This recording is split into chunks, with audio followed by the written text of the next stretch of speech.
at ang ganda ng weather. Para tayo na sa ibang bansa. Ang ganda-ganda pero ang traffic. Anyways, aside sa magandang weather, maganda din ang mood ni Buntis. Dahil may panibagong blessing. Alam nyo guys, this month, mag-gender reveal na kami. And me and Bobby are supposedly planning for a very simple lang. We don't like a throw party. Kasi aside sa waste of money, hindi din ako makakain ng bongga kung mag-order ako ng maraming food. Kasi diba, nagsusuka-suka lang ako. Hindi ko mai-enjoy yung pagkain. Tapos, ayoko din ng maraming crowd. Gusto ko yung family lang kasi wala akong time makipag-usap, magbigay ng time or mag-asikaso sa mga bisita kasi right after knowing the gender, for sure matutulog lang ako or magti-TikTok or basta dyan na yan papunta. So, nag-post ako kanina. Eto, ipapakita ko. Ayan, sabi ko dyan, manghuhusga ako sa araw na to. At yan yung suot ko kahapon, nag-judge ako sa Panabo. At merong nag-comment, si Ma'am Shelo. Sabi ni Madam, baka soon magpa-gender reveal ka, free ko. Tapos bigla ako nag-comment, syempre. Sabi ko, ma'am, ano yung ipapa-free mo sa gender reveal? Sabi niya, yung decoration na, oh my God.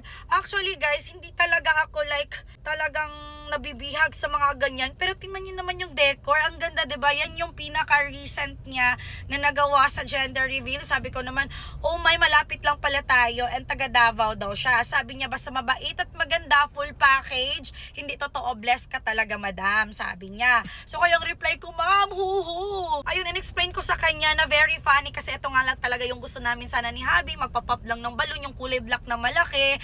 And then, malalaman na kaagad ko ano yung gender kasi wala akong time mag-vlog nung long video. Tatanungin ng mga bisita ko anong gusto nilang gender, prefer gender, why?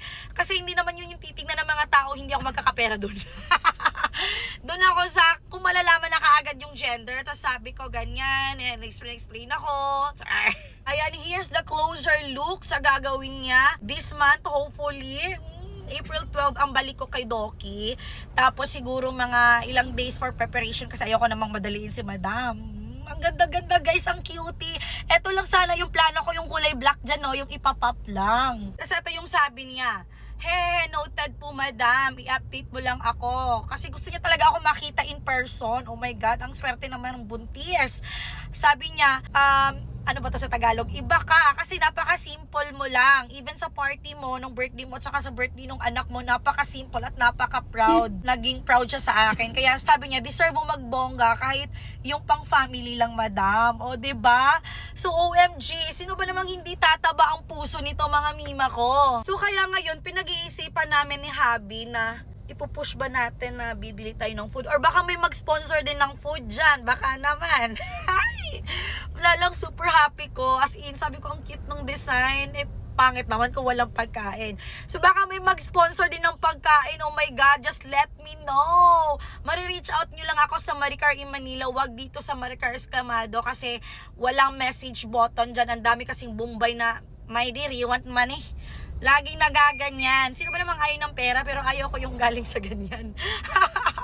So, pag may mag-sponsor ng mga kakanin, pagkain, let me know mga mima ko. Kailangan ko this month, hopefully this month makapag-gender reveal tayo. Para wala na akong gastusin. Tapos pa-promote ko in return yung mga businesses nyo. Maraming salamat sa mga nagkukonsider sa aking mabait. Mabait naman po talaga ako. Mabait ba ako, Habi? Siguro. Mabait naman ako sa taong mabait sa akin, of course. Pero yung mga demonyo, bibigay ko times 10 din sa inyo, Charis. Oy, kita-kits, madam! Shelo, ha? Oh my God. And just a fun na gusto ka lang makita in person kahit same kayo taga Davao. Ganyan yung offer para manotice ko siya. My God, I'm so kilig. Kaya thank you, and see you soon, Ma'am Shelo. And guys, abangan nyo yung i-prepare niya sa akin.